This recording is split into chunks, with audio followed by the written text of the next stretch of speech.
देखें जी, हम जो है यहाँ तक पहुंचे थे। ये ई एंड बी की जो है ना हमने इक्वेशंस बता दी थी। असल में नेटवर्क का इशू था तो मीटिंग जो है ना लीव हो गई थी। तो अब देखें, sum of the component of E and B are in z direction.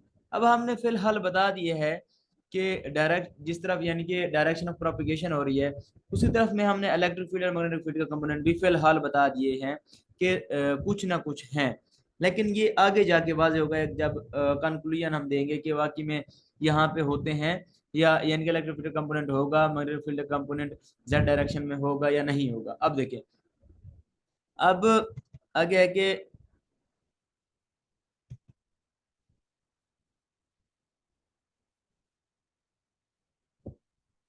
Put the value of E naught and B naught from the equation 3। अब हमारे पास ये जो इक्वेशन सेट है 3, यहाँ से हमने क्या करना है, ई नॉट और बी नॉट की वैल्यू कहाँ पे पुट करनी है। Put in equation 1 and find the value of equation 3 and 4 in Maxwell equation of set 2। अब हमने क्या करना है कि ये वाला जो ई इनके ई नॉट की जो वैल्यूज हैं, E naught and B not की वैल्यूज, ये यहाँ पे पुट करनी है। यहाँ पे पुट करने के बाद हमने जो हमारे पास ये इक्वेशन थी मैक्सवेल की, इसके लिए जो है ना इक्वेशन फाइंड करनी है सेकंड एंड फोर्थ के लिए। यहाँ पे इनकी वैल्यूज पुट करके ई एंड बी की जो है ना इनकी वैल्यू सेटिस्फाई करवानी है मैक्सवेल इक्वेशंस के लिए। जब ये आप पुट करेंगे तो आपके पास जो फाइनल इक्वेशंस बनेगी वो कुछ इस तरह होंगी। पार्शियल ई वाई और partial x minus partial E x over partial y is equal to iota omega B z के। अब देखिए, ये आप जो है मतलब कि थोड़ा सा लेंथी काम है। ये पुट करने के बाद जो है ये इक्वेशन सेट आता है। मैं आपको एक इजी वे बता देता हूँ मेमोराइज करने का। मतलब कि आपने वेरीफाई किस तरह करना है कि यही इक्वेशंस बनेंगी जब आप वैल्यू पुट करेंगे। सबसे पहले तो आप वैल्यू पुट करेंगे और ये इक्वेशंस आएंगी। अगर आपके पास टाइम शॉर्ट है और आपने ये करना है यानी कि जल्दी, तो आपने मेमोराइज किस तरह से करना है कि ये जो है ना वैल्यूज कैसे आएंगी। देखिए, सबसे पहले आप बनाए इनके partial over partial x partial over partial y, तीन जब इक्वेशन बनाएंगे। फिलहाल आप यानी कि ई के लिए बना रहे हैं तो partial over partial x partial over partial y partial over partial z, इसी तरह से। अब देखिए, एक्स के बाद क्या आता है, वाई। पार्शियल एक्स के ऊपर वाई साथ ई आएगा। इसी तरह वाई के बाद क्या आता है, जी। पार्शियल जी साथ ई, क्योंकि ई की देख रहे हैं। पार्शियल जी से यानी कि जी के बाद हमने तो तीन कंपोनेंट है ना, एक्स वाई जी। जी के बाद क्या आएगा, फिर हम एक्स के पास जाएंगे तो एक्स साथ ई आ गया। इसी तरह यानी कि partial over partial x, x के बाद वाई आ गया partial E y, partial over partial y, y के बाद जी आ गया E z, partial over partial z, z के बाद एक्स आ गया ई एक्स। अब देखिए, साथ ही जिस तरह हम चेन रूल लगाते थे, अब देखिए ये जो है ये इधर कर लें, सिर्फ ई साथ आ जाएगा। ऊपर ये ध्यान में रखना है कि ऊपर ई आएगा कंपोनेंट के साथ, एक्स ले रहे हैं, वाई ले रहे हैं, जी ले रहे हैं, तो partial E x minus partial Y. नीचे जो है अकेला आएगा कंपोनेंट। इसी तरह से देखिए, यहाँ पे पार्शियल वाई और पार्शियल ई जी था ना, तो ये वाला वाई ऊपर पार्शियल ई वाई, ये वाला जी पार्शियल जी। इसी तरह ये पार्शियल ई एक्स था पार्शियल एक्स, ये पार्शियल ई जी इधर हो गया माइनस हो गया। अब देखिए यहाँ पे देखें कंपोनेंट कौन कौन से डिस्कस किए गए हैं। ये आपके पास एक्स भी आ रहा है, वाई भी आ रहा है, आ कौन सी नहीं रहा, वो जी है। तो अयोटा ओमेगा बी जी, यहाँ देखें जी और वाई है, एक्स नहीं है, तो अयोटा ओमेगा बी एक्स। यहाँ पे एक्स और जी है, वाई नहीं है, तो अयोटा ओमेगा बी वाई। ये मेमोराइज करने का तरीका है कि आप अगर आपके पास टाइम नहीं होता कि आप वहां पे इक्वेशंस पुट करें, यानी कि सेट इक्वेशन 1 में पुट करने के बाद आपने मैक्सवेल इक्वेशन को मैक्सवेल इक्वेशन 3 और 4 में आपने पुट करके फाइनल आंसर निकालना है और आपके पास इतना टाइम नहीं है, तो आपने मेमोराइज इस तरह से करना है कि partial over partial x partial over partial y partial over partial z, फिर इनके बाद वाले कंपोनेंट ऊपर लिख दें, साथ ये लगा दें। फिर जिस तरह चेन रूल लगाते हैं, यहाँ पे ये नीचे जो है मैंने आपको बताया ई नहीं आएगा, ऊपर वाले कंपोनेंट का साथ ई आएगा, तो ये सिंपल एक्स, ये ऊपर जाके ई जी, ये सिंपल जी, ये ऊपर जाके ई वाई। फिर हमने जो equal to iota omega B z iota omega B x B y किस तरह से आएगा, जो यहाँ पे डिस्कस किए गए हैं, जिस तरह वाई और एक्स डिस्कस किया गया, जी नहीं है तो iota omega B G, Z और वाई डिस्कस किया गया, एक्स नहीं है तो iota omega B X, X और जी डिस्कस किया गया है, वाई नहीं है तो अयोटा ओमेगा बी वाई। ये मेमोराइज करने का मैं आपको तरीका बता रहा हूँ। अब देखिए, जब आपने ये कर लिया तो जो यहाँ पे यानी कि हमारे पास होता है ना पार्शियल ई वाई और पार्शियल जी, ये इक्वल होता है अयोटा के ई वाई के। इसी तरह से पार्शियल ई एक्स और पार्शियल जी ये इक्वल होता है पार्शियल के ई एक्स के। ये आपने याद रखना है, ये दो टर्म जो है ना इस तरह से ये इसके इक्वल है। यानी कि सेकंड इक्वेशन में पार्शियल ई वाई और पार्शियल जी आयोटा के ई वाई के, ये पार्शियल ई एक्स और पार्शियल जी आयोटा के ई एक्स के होगा। अच्छा अब देखिए फिर आपने बी के लिए बनानी है तो एज इट इज बिल्कुल सेम मामला है, सिर्फ और सिर्फ एक दो चेंज आएंगे। चेंज क्या आएंगे, जिस तरह हमने ई के लिए partial partial x partial partial y partial partial z लिखा था, ये अब हमने मैक्सवेल की फोर्थ इक्वेशन में जब इक्वेशन पुट करनी है तब ये जवाब यानी कि ये वाली इक्वेशंस बनेगी। वो हमने थर्ड इक्वेशन के लिए मैक्सवेल की सेकंड इक्वेशन के लिए बनाई है। तो देखिए यहाँ पे भी वही तरीका partial partial y partial over partial x partial partial z, x के बाद वाई, वाई के बाद जी, जी के बाद एक्स। अब बी के लिए साफ ज़ाहिर है देख रहे हैं तो बी आएगा। इसी तरह से यहाँ पे पार्शियल वाई, यहाँ पे जब ऊपर जाएगा तो पार्शियल बी एक्स माइनस का। इसी तरह से पार्शियल बी जी है तो ये इसके नीचे जो है यानी कि हम क्रॉस मल्टीप्लिकेशन की तरह जब लिखते हैं या चेन रूल लगा रहे हैं तो पार्शियल जी ऊपर जाके ये वाला वाई पार्शियल बी वाई, यहाँ पे पार्शियल बी जी, यहाँ पे पार्शियल एक्स। अब देखिए वहां पे हम डायरेक्ट लिख देते थे iota omega B z B x E z E x E y. अब देखें यहाँ पे थोड़ा सा चेंज करना है। अच्छा एक बात, जब ई के लिए लिख रहे होंगे तो जो इक्वल वाली जगह है वहां पे बी आएगा, यहाँ पे देखे ना ये है। लेकिन जब आप यानी कि बी मैग्नेटिक फील्ड के लिए देख रहे हैं, फोर्थ मैक्सवेल इक्वेशन देख रहे हैं, तो इक्वल वाली जगह पे ई आएगा, जिस तरह ये है ई एक्स ई वाई ई जी। अब देखें यहाँ पे हमने किस किस को डिस्कस किया है, वाई और एक्स को, है कौन सा नहीं जी, तो ई जी तो एज इट इज आ गया, और साथ क्या आएगा अयोटा ओमेगा, और माइनस भी आएगा जब बी के लिए देखेंगे माइनस अयोटा ओमेगा। और फोर्थ इक्वेशन में हमने देखा था कि 1 ओवर सी स्क्वायर था तो सी स्क्वायर भी आ गया, minus iota omega c square, y और एक्स डिस्कस हो गया, जी बच गया। यहाँ पे देखें जी बी जी और बी वाई तो डिस्कस, जी और वाई डिस्कस है, एक्स नहीं है, तो E x iota omega c square minus का एक्स और जी डिस्कस है, यहाँ पे कौन सा नहीं है वाई, तो ये वाई आ गया ई वाई का। अब देखिए जिस तरह वहां पे हमने सेकंड इक्वेशन का यानी कि दूसरी टर्म थी बी वाई, वहां पे था ई वाई ओवर ई जी, उसे हमने कहा था अयोटा के ई वाई, यहाँ पे अयोटा के बी वाई, ये वाली अयोटा के बी एक्स के इक्वल हो जाएगी।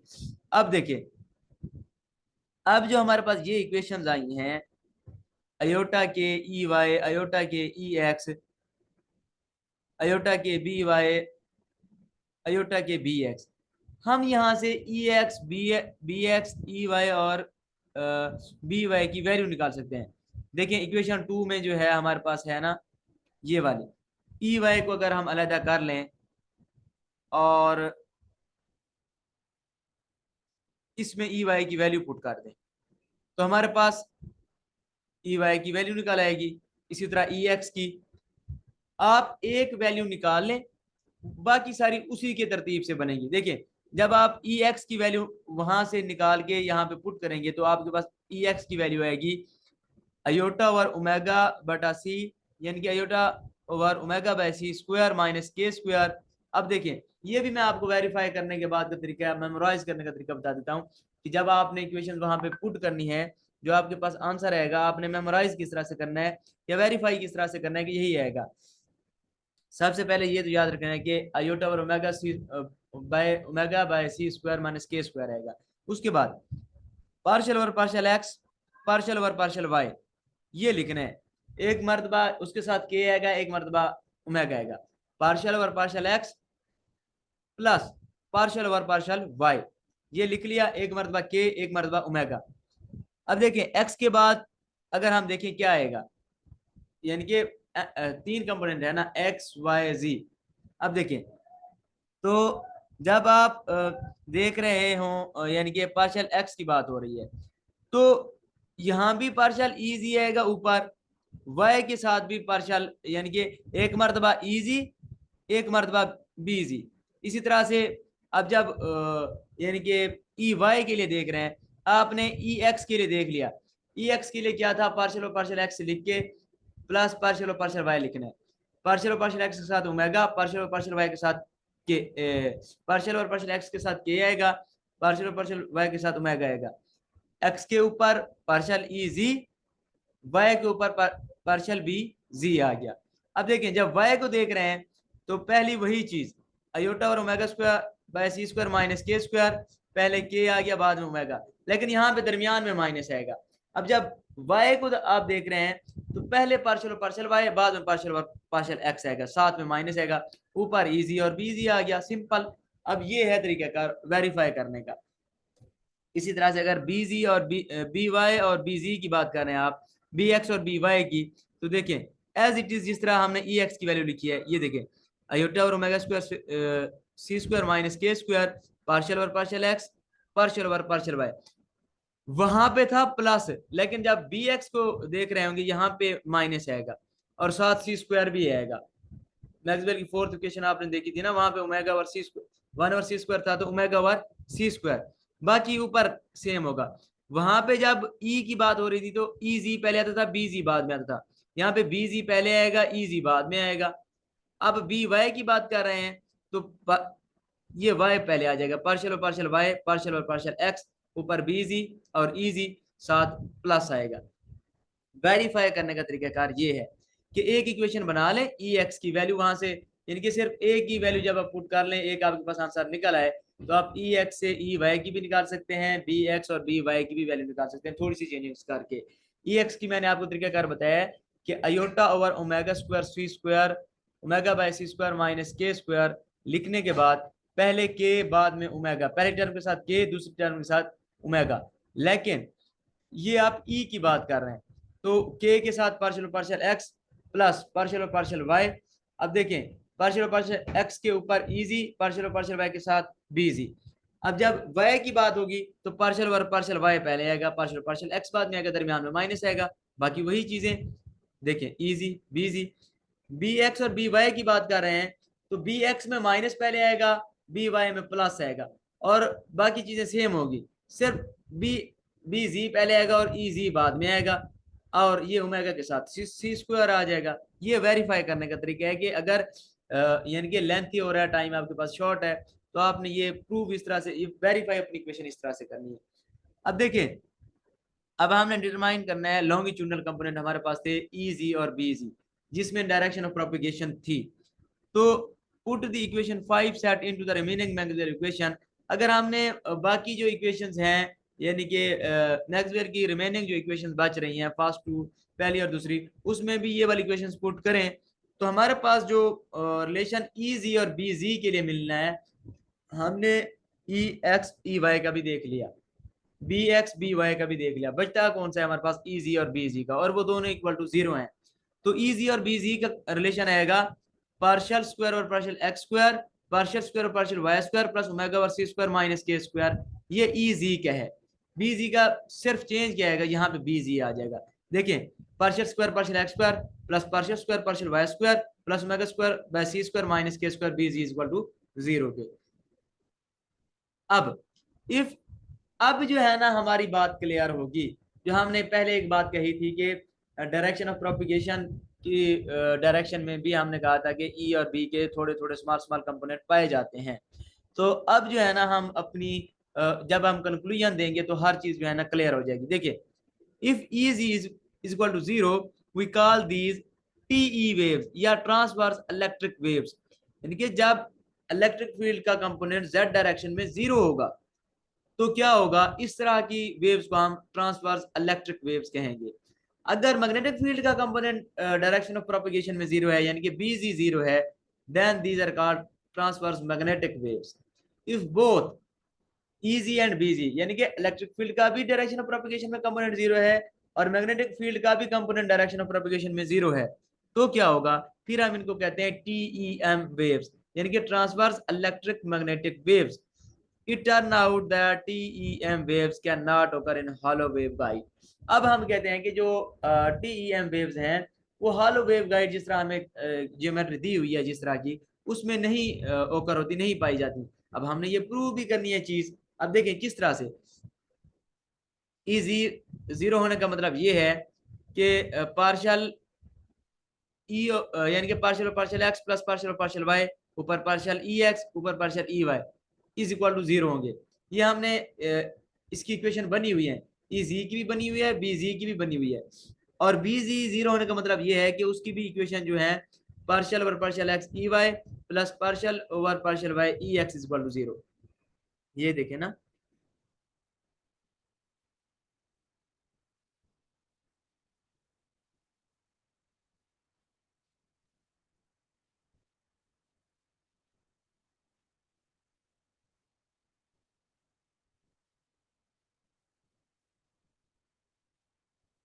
यहाँ से जो है ना आप देख लें, यहाँ पे यानी कि अगर हम आप इजी की बात कर रहे हैं तो partial partial x minus partial partial y ऊपर यानी कि ये वाली इक्वेशन होगी। सिर्फ चेंज क्या होगा, अगर आप ई जी जीरो है तो partial partial x E x, partial partial y E y आएगा। बी जी के साथ कौन सी आएगी, partial partial x y E y, और पार्शियल पार्शियल वाई साथ ई एक्स, ये यानी कि अपोजिट होंगे। नीचे ई एक्स होगा तो ऊपर ई वाई, पार्शियल एक्स होगा तो ई वाई होगा, पार्शियल वाई होगा तो पार्शियल ई एक्स होगा। यहाँ पे सेम होंगे, partial partial x E x, partial partial y E y. ये ई जी के लिए, ये बी जी के लिए, यानी कि ये इक्वेशन लाजमी तौर पर जीरो होनी चाहिए अगर ई जी और बी जी जीरो है तो। अब देखिए, जब हमने ये बात बता दी तो so the divergence of electric field is zero, तो इसका मतलब ये है कि इलेक्ट्रिक फील्ड का डाइवर्जेंस मस्ट भी जीरो होना चाहिए। So if the divergence of electric field is zero we can also represent the vector field in term of scalar potential. अगर तो इलेक्ट्रिक यानी कि divergence of electric field zero है तो फिर हम कहते हैं कि जो वेक्टर फील्ड होगी in term of scalar potential, यानी कि divergence E not is equal to zero, हम लिख सकते हैं E not is equal to gradient phi के। यानी कि इसका मतलब ये है कि vector field in term of scalar potential ये gradient phi, but because E not is equal to zero phi is constant.